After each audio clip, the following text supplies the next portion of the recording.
વલસાડના ઉમરગામના નરોડી ગામમાં ફસાયા મજૂરો. મધ્યપ્રદેશના જાંબુઆના 70થી વધુ મજૂરો ફસાયા છે. ફસાયેલા મજૂરોએ પ્રશાસન પાસે મદદની માંગ કરી છે.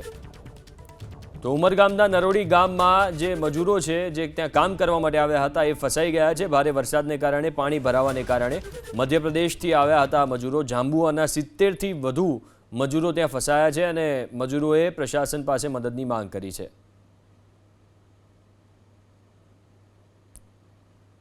તો વલસાડમાં ભારે વરસાદને કારણે આ સ્થિતિ સર્જાઈ છે. અનેક એવા વિસ્તારો છે જ્યાં પાણી ભરાયા છે. આ ઉમરગામના દ્રશ્યો તમે જોઈ રહ્યા છો. નરોડી ગામમાં જ્યાં કેટલાક મજૂરો કામ માટે આવ્યા હતા, કન્સ્ટ્રક્શનના કામ માટે આવ્યા હતા, પણ આજુબાજુ ભારે વરસાદને કારણે પાણી ભરાઈ ગયા અને એના કારણે હવે ત્યાંથી તેઓ નીકળી નથી શકતા. 70થી વધુ લોકો છે જે ફસાઈ ગયા છે નરોડી ગામમાં. જાંબુઆના, મધ્યપ્રદેશના જાંબુઆના લોકો છે અને પ્રશાસન પાસે તેઓ મદદની માંગ કરી રહ્યા છે. ફસાયેલા જે મજૂરો છે એ અપીલ કરી રહ્યા છે અને પ્રશાસન ત્યાં સુધી પહોંચે અને એમને રેસ્ક્યુ કરે તેવી તેઓ માંગ કરી રહ્યા છે.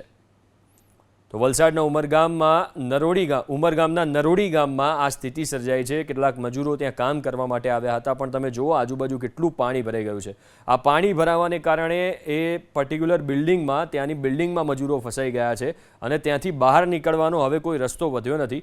જ્યાં સુધી પાણી ઓસરે નહીં ત્યાં સુધી બહાર નીકળાય એવી સ્થિતિ નથી. એટલે મજૂરો માંગ કરી રહ્યા છે પ્રશાસન પાસે કે તાત્કાલિક તેમનું રેસ્ક્યુ કરવા માટે પ્રશાસન મદદ કરે.